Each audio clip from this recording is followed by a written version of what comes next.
Last Mother's Day, my own mother sent me a bill for $347,000. Not privately. She CC'd every single relative we have. The subject line said, "The cost of raising a disappointment." She thought I'd cry. She thought I'd apologize. She had no idea. That one photo would destroy her reputation overnight. I'm Bianca Moore, I'm 28 years old, and until that email, I was the quiet daughter. The one who stayed polite. The one who swallowed comments and learned not to expect too much. When I saw the email, my hands didn't shake. My heart didn't race. I didn't cry. I replied with one single photo. By the next morning, 47 relatives had blocked my mother. The 48th didn't block her. My grandmother did something far worse. But before I tell you what that photo was, and what my grandmother did, let me take you back to the pattern that led here. I work as a financial analyst at a mid-sized accounting firm in Boston. I like numbers. Numbers are honest. They don't play favorites. They don't smile at one child and punish the other. People do. My apartment is small. 600 square feet in Somerville. Nothing fancy. But every inch of it is mine. I've paid my own rent since I was 22. No help. No safety net. My sister Vicky, 3 years older, just bought a 4-bedroom colonial in Wellesley. Our parents gifted her the down payment. $80,000, wrapped in a bow called, "We're so proud of you." I found out through her Instagram. When I graduated college, I got a text from my mother. "Congratulations." 3 weeks late. No exclamation point. When Vicky made junior partner at her law firm, they threw her a party. Catered food. Champagne. Family flying in from everywhere. I stopped expecting anything different a long time ago. You learn how to survive that way. You measure your worth in things you can control. Your work, your savings, the quiet peace of your own space. My boyfriend Marcus asks me sometimes why I still go to family gatherings. Why I still answer my mother's calls. Why I let her comments slide like rain. I never have a good answer. Maybe part of me hoped that if I stayed quieter, worked harder, caused less trouble, she'd finally look at me the way she looks at Vicky. Finance taught me one rule I live by. Numbers don't lie. People do. I just didn't realize how long my mother had been lying. Until last year. The pattern started early. At my college graduation in 2019, I walked across the stage at Boston University, finance degree in hand. I searched the crowd. My dad was there, smiling, waving. The seat next to him was empty. Mom had a migraine, she said. Too sick to make the 2-hour drive. 1 week later, she flew to New York for Vicky's firm awards ceremony. Posted 12 photos on Facebook. "So proud of my brilliant lawyer daughter." I liked the post. 'Cause that's what you do. Growing up, Vicky was the future attorney. I was the difficult one. Her achievements were celebrated. Mine were expected or quietly ignored. Dad tried in his own quiet way. After Mom's sharper comments, he'd pat my shoulder. "Your mother means well," he'd say. "She just struggles to express it with you." I believed him. For a long time. When it came time for college, both of us were supposed to have education funds. Same amount. Set up by Grandma and Grandpa when we were kids. Vicky graduated debt-free. I graduated with $67,000 in student loans. Mom said my fund ran out faster. Tutoring. Extra programs. Things you needed, she said. I didn't question it. She was my mother. But numbers have a way of waiting patiently. Until you finally look at them. 2 weeks before Mother's Day, Mom announced it in the family group chat. Full family reunion. Everyone invited. Aunts, uncles, cousins, spouses, kids. 48 people total, gathering at Grandma Eleanor's farmhouse in Connecticut. "Let's make this Mother's Day special," she said. Something about it felt wrong. Timing. Size. The way she insisted everyone attend. That night, after Vicky called to remind me I'd arrive early to cook and clean, like usual, I opened a folder on my laptop. 3 levels deep. Named, Insurance. Inside were 3 files I'd been collecting for 3 years. I told myself I'd never need them. That night I couldn't sleep. 'Cause for the first time, I realized I wasn't invited to celebrate. I was invited to be exposed. The sun was barely up. Dew clung to the grass like the house itself was holding its breath. Grandma Eleanor's old white colonial looked exactly the same. Wraparound porch. Blue shutters. The kind of house that keeps generations of memories locked inside its walls. Not all of them good. I spent the next 4 hours working without stopping. Cooking. Cleaning. Arranging flowers. Setting the long dining table with the good china. 48 place settings. 48 cloth napkins. 48 chances for something to go wrong. By the time everything was finished, my feet hurt and my hands smelled like rosemary and bleach. That's when Vicky arrived. 11:30 on the dot. She swept in wearing a cream silk dress, carrying a perfume-heavy bouquet of peonies that probably cost more than my monthly grocery budget. She kissed Mom on both cheeks. "Oh wow," she said, glancing around. "Everything looks perfect." Then she smiled at Mom. "You outdid yourself." Mom smiled back. "I had a little help." She didn't look at me when she said it. By noon the house was full. Aunts and uncles I saw once a year. Cousins whose names I barely remembered. Children running through the hallways, laughter bouncing off the walls. The smell of the roast I'd been preparing since dawn filled the house. Mom moved through the crowd like royalty, accepting hugs, accepting compliments, accepting the spotlight. I stayed near the kitchen. That's where I was expected to be. When it was time for the family photo, Mom organized everyone on the porch steps. She placed Vicky right beside her. When I stepped forward, she glanced at me. "Bianca, honey, stand in the back. You're taller. You'll block everyone." I stepped back. That's when Grandma Eleanor appeared beside me. She squeezed my elbow. Strong grip for a 78-year-old woman. "Whatever happens today," she whispered, "hold your ground." I didn't understand. Not yet. After lunch, the toasts began. Uncle Robert went first. "To the heart of our family." Aunt Patricia followed, tears in her eyes, talking about sisterhood. Cousin after cousin stood up, praising mothers. Praising my mother. The woman who sacrificed everything. I stayed quiet. I'd learned long ago my voice wasn't wanted in moments like this. Then Mom stood up. She smoothed her lavender dress. Lifted her wine glass. The room fell silent with practiced reverence. "Thank you all for being here," she said, her voice warm and polished. "Being a mother is the most rewarding job in the world, but also the hardest." Murmurs of agreement rippled through the room. "I've been blessed with 2 daughters," she continued. 2 very different daughters. I paused. One who has made me proud every single day. I shifted toward Vicky. And one who has tested me. Every eye turned toward me. I felt the heat of it. "I've thought long and hard about how to truly express what motherhood costs," she said. She reached into her pocket. Pulled out her phone. "So I prepared something special. A gift, you might say. For all of you." Her thumb moved across the screen. Bing, bing, bing. 48 phones buzzed in rapid succession. "I want everyone to see," Mom said, locking eyes with me, "what it really costs to raise a disappointment." The room froze. And in that silence, I finally understood what Grandma had warned me about. This wasn't a family reunion. This was an execution. 48 screens lit up. I watched faces bend toward phones. Curiosity. Then confusion. Then discomfort. Then shock. The subject line read, "The cost of raising a disappointment." The email body was an itemized spreadsheet. My entire life reduced to line items.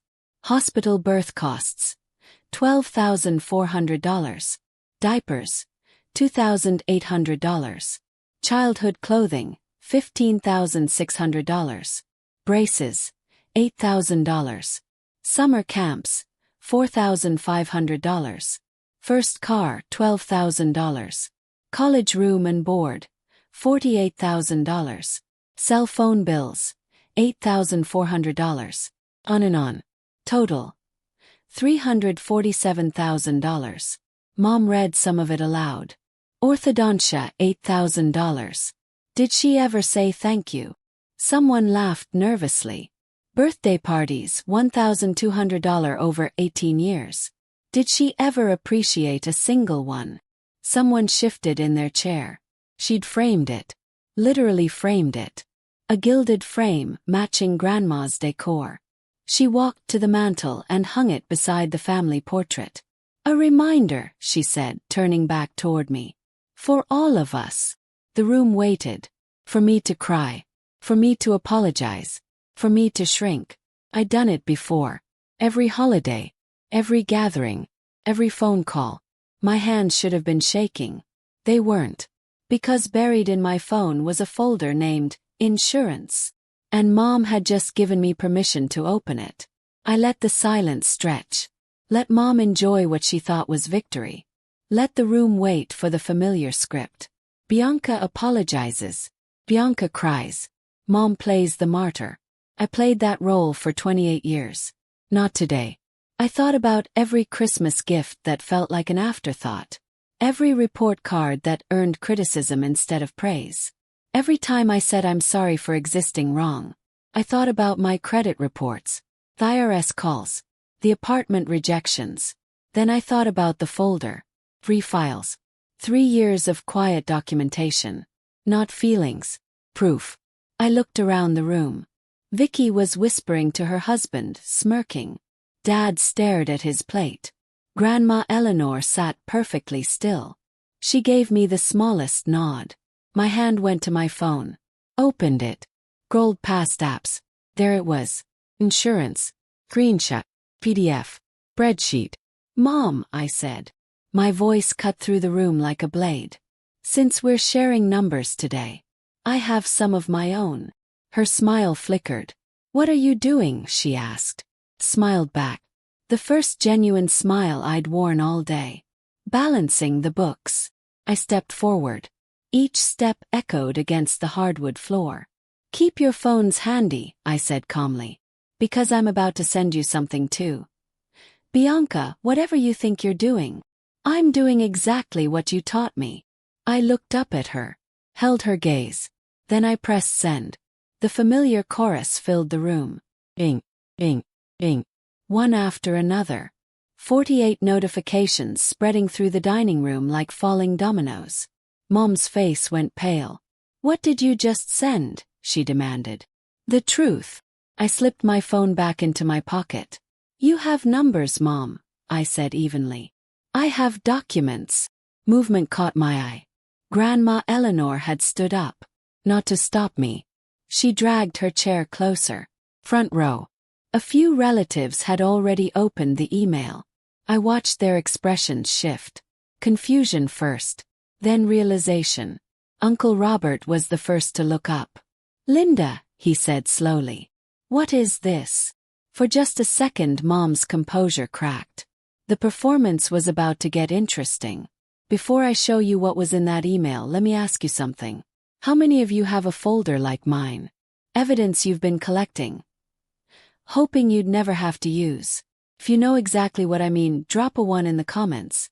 And if you're watching this late at night, unable to sleep because family drama won't let you breathe, you're not alone.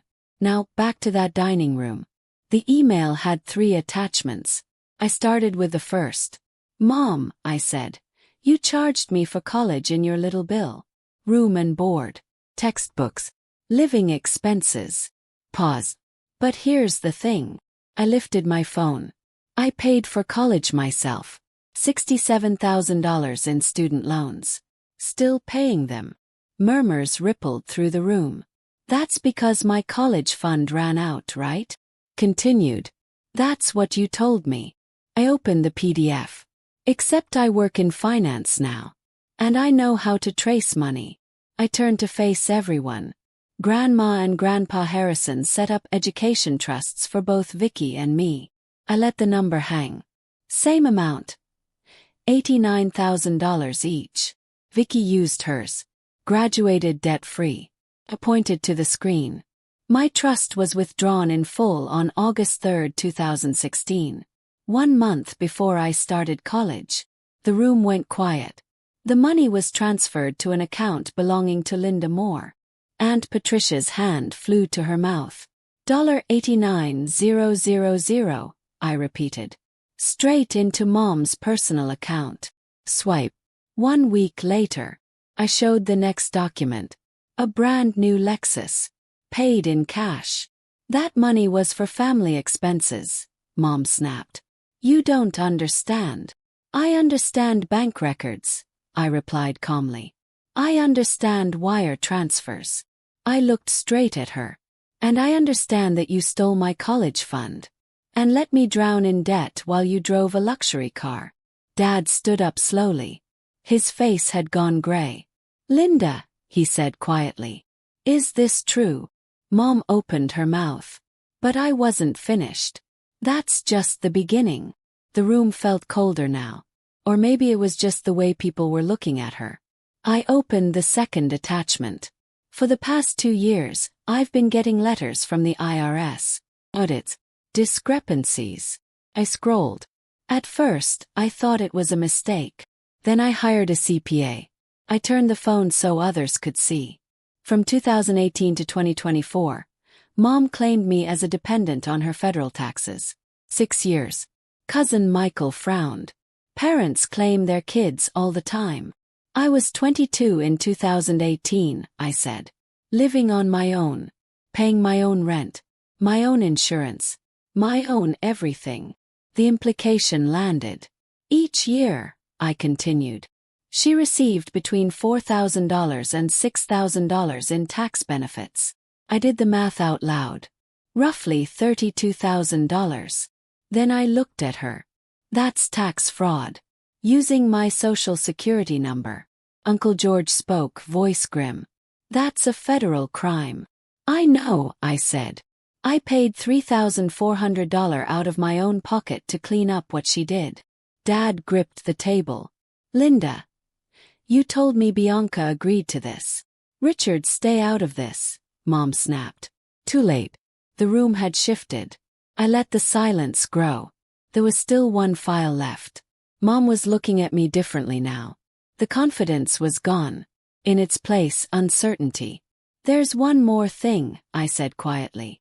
I didn't open it yet. Instead, I asked her a question. Mom. Do you remember when I applied for my first apartment in Cambridge? She didn't answer. I got rejected.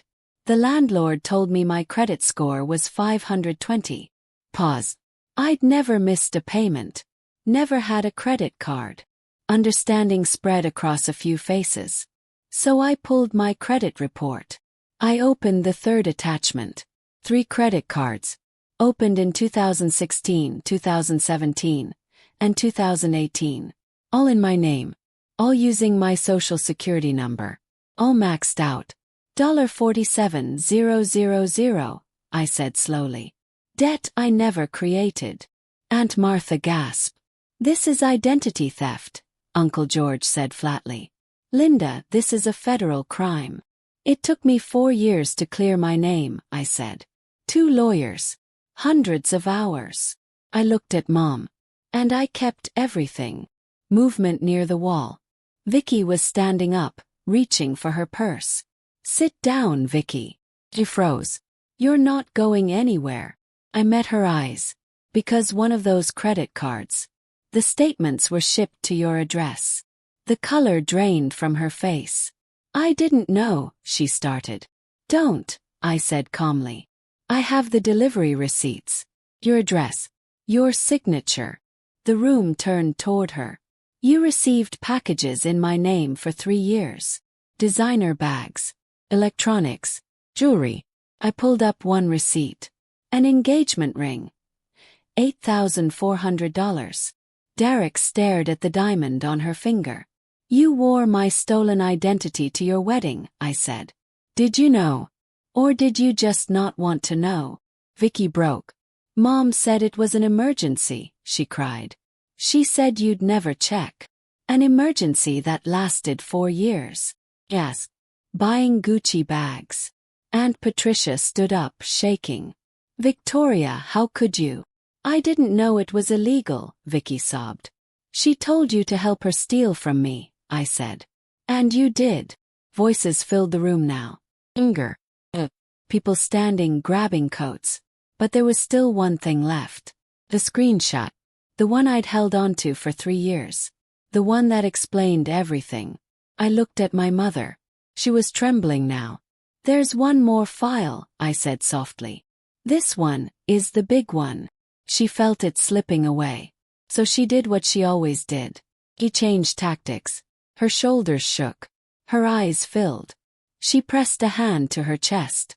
I can't believe this, she whispered, voice breaking perfectly. And that's when I realized. She wasn't panicking. She was preparing to perform. I gave everything to this child, Mom cried. Everything. And this is how she repays me. For a moment, a few relatives hesitated. Old habits die hard. We're trained from birth to comfort a crying mother. I made mistakes, she continued, voice trembling just right. But I did it for the family. Everything I did was for the family. She reached for Dad's arm. Richard, she pleaded. Tell them I only ever wanted what was best. Dad stood rigid. His jaw worked, but he didn't move toward her. Mom turned desperately to Grandma Eleanor. Mama, please, she begged. You know me. You know I'm not a monster. Grandma Eleanor didn't stand. Didn't rush to comfort her. He stayed seated. Her face was stone. I'm listening, Linda, she said quietly. I've been listening to everything. The performance cracked. Faint. Mom's voice hardened. Something sharp flashed in her eyes. You want to play this game, Bianca? She hissed, stepping closer. You want to air dirty laundry in front of everyone? She leaned in too close. Then let's talk about why I treated you differently your whole life. There are things you don't know, she said. Things I protected you from. Threat. There are things about you, little girl. That would change everything. She thought she still had leverage. She thought her secret was bigger than mine. She was wrong. You're right, Mom, I said calmly.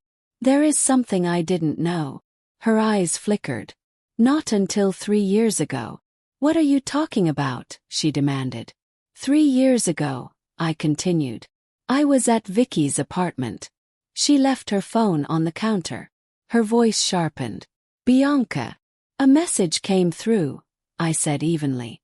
I wasn't going to read it. The color drained from her face. But your name was there. And the preview showed something I couldn't ignore. Don't, she whispered. So I took a screenshot. I've had it for 3 years. 3 years of humiliation.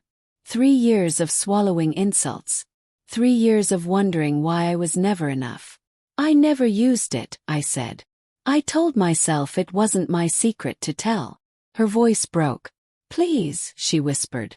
Please, Bianca. I didn't come here planning to do this, I said. But you did. You planned this whole thing. You wanted to humiliate me. You wanted to make me the villain. I raised my phone. So now, I'm telling the truth. If you ever loved me, she started. Loved me, I repeated softly. Something cracked in my chest. I spent my entire life trying to earn your love. I swallowed. Turns out, I never had a chance. I opened my email app. Selected all 48 contacts. Attached the screenshot. My thumb hovered. This, I said quietly, is why you've hated me since the day I was born. Press send. Bing, bing, bing. 48 notifications erupted. Mom lunged toward me. Delete it, she screamed. Make them delete it. Uncle Robert grabbed her arm. Linda, stop. Too late. Everyone was already reading. I watched faces change. Confusion. Then realization. Then horror. The screenshot was a text message. From Linda Moore. To Victoria Moore. Date. July 15, 2023. This one isn't Richard's biological child. Don't tell anyone. If he finds out, he'll divorce me and I'll lose everything. The room went completely still. Then Dad spoke. Linda. His voice was barely a whisper. What is this? Mom shook, color gone from her face. I can explain. But she couldn't. It's real, Vicky said quietly. Everyone turned to her. She sent it to me 3 years ago, Vicky continued. Made me promise never to say anything. Dad made a sound I'll never forget. A wounded sound. Then he turned and walked out. Richard, Mom cried. The door opened, closed. His car started, and drove away. Standing in the wreckage of her own making, my mother finally looked at me. Not with anger, with something worse. Fear. The silence that followed was unbearable. 28 years of family history rewritten in one message. I wasn't Richard Moore's biological daughter. And my mother had known all along. Suddenly everything made sense. The criticism, the coldness, the resentment. I wasn't a disappointment. I was evidence. You punished me for 28 years, I said quietly. Not because I wasn't good enough, but because every time you looked at me, you saw your mistake. I was 17, she whispered. 17 and stupid. It was one time. I don't care what happened 29 years ago, I said. I care about what happened every day after. Grandma Eleanor stood. Slowly, she stopped 3 feet from Mom. Her face held only disgust. I suspected, she said quietly. For years. The way you treated that girl. She shook her head. But I never imagined this. 28 years, Grandma continued. You lied to everyone. To Richard. To this family. He paused. To me. No one comforted Mom. People began leaving. Whispers. Anger. Disbelief. Phones buzzing. Blocking. Exiting group chats. You protected yourself, Aunt Martha said calmly. That's all you ever did. Mom collapsed on the couch. Mascara streaked her face. Her kingdom was gone. Then I felt a hand on my shoulder. Grandma Eleanor. Come with me, she said softly. At the door she stopped. You're still my granddaughter, she said firmly. Blood or not. I believed her. Found Dad in the driveway. Engine running. Hands on the wheel. Engine running. Hands on the wheel. I knocked. He unlocked the door. I sat beside him. Silence. I'm sorry, I whispered. Don't, he said immediately. Don't you dare apologize. 28 years, he said brokenly. I've loved you. DNA doesn't change that. He squeezed my hand. You're still my daughter. When I went back inside, Mom sat alone. The framed bill still hung above the fireplace. She looked smaller now. Happy? She asked hollowly. No, I said. You destroyed everything 28 years ago. I just stopped helping you hide it. She didn't deny it. And for the first time in my life, I walked away without guilt. So you spent almost 3 decades, I said quietly, trying to erase me, to make me the problem, the disappointment, the child nobody would miss if I just stopped showing up. Mom covered her face with her hands. I didn't know how else to protect myself, she whispered. By destroying me. She had no answer. Nobody ever does. I didn't raise my voice. I didn't need to. I need you to understand something, I continued, my tone calm, deliberate. I didn't do this to ruin you. I did it because I needed the truth. And because 48 people needed to know I was never the disappointment you made me out to be. Mom looked up. Mascara streaked. Completely broken. Dad needed to know why you treated me the way you did, I said. And you. Pause. You needed to know I've had this evidence for 3 years. Her eyes widened. 3 years, she whispered. Yes, I said softly. 3 years of you humiliating me at every holiday, every birthday, every phone call. And I never said a word. I leaned forward slightly. I only used it today because you forced my hand, in front of everyone, with your little framed bill. The irony hit her. I saw it land. From now on, I said, standing. I don't need you to acknowledge me. I don't need you to love me. I stopped expecting that a long time ago. I only need one thing from you. She looked up desperate. Leave me alone. That's my boundary. Respect it. You can't just. I can, I said, still calm, still controlled. And if you cross it, if you show up at my door, contact my employer, or poison anyone else against me. I held her gaze. The next conversation won't be with family. It'll be with the IRS and the police. Identity theft, tax fraud, theft of my education fund. I have everything documented. Her face went white. I turned toward the door. Goodbye, Mom. She didn't follow. She didn't call my name. And for the first time in 28 years, my hands weren't shaking. They were perfectly still. Now tell me something. If you've made it this far, was I right to expose everything publicly? Or should I have handled it privately? Drop a comment, public or private, and tell me why. And before you decide, can we talk about Grandma Eleanor? She'd been suspiciously calm this entire time. And what she did next changed everything. But first, if this story is hitting different for you tonight, subscribe. We're not done. Back to that night. Marcus was waiting when I got home. He didn't ask questions. He just pulled me into a hug, one that lasted 3 full minutes. Then he made tea, sat beside me, and listened. I told him everything. When I finally picked up my phone, my stomach dropped. The family group chat was chaos. Anger, sudden clarity, people admitting what they'd ignored for years. And then, the blocks started, one by one. By midnight I counted 47. Private messages flooded in. I had no idea. I'm so sorry. Aunt Martha. You were so brave. Cousin Beth. I should have trusted my instincts. Uncle George. But the message that broke me came from Aunt Patricia, Mom's own sister. I failed you, sweetheart. For 28 years I watched and said nothing.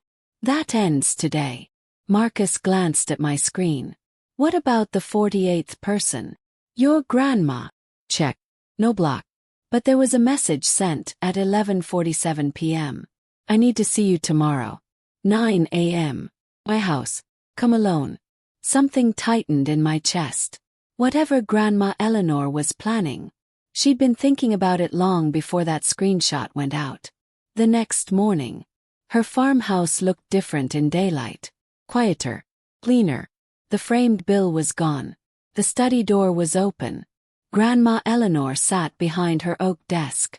Papers spread out. Legal documents. And she wasn't alone. A man in a gray suit stood beside her. I recognized him instantly. Thomas Jameson, the family's estate attorney. Sit down, dear, Grandma said. I did. My heart was pounding. I didn't block your mother, she said flatly. Do you want to know why? Yes. Because blocking her would have been a kindness. What I did instead is permanent. She slid a document across the desk. At 2:17 this morning I called Thomas. By 4 a.m. we finalized new paperwork. My will has been changed. I stared at the page. I don't understand. Your mother's share, Grandma said calmly, was 35%. It's now 5%. Just enough that she can't contest it. My breath caught. Your share, she continued, has increased from 10% to 30%.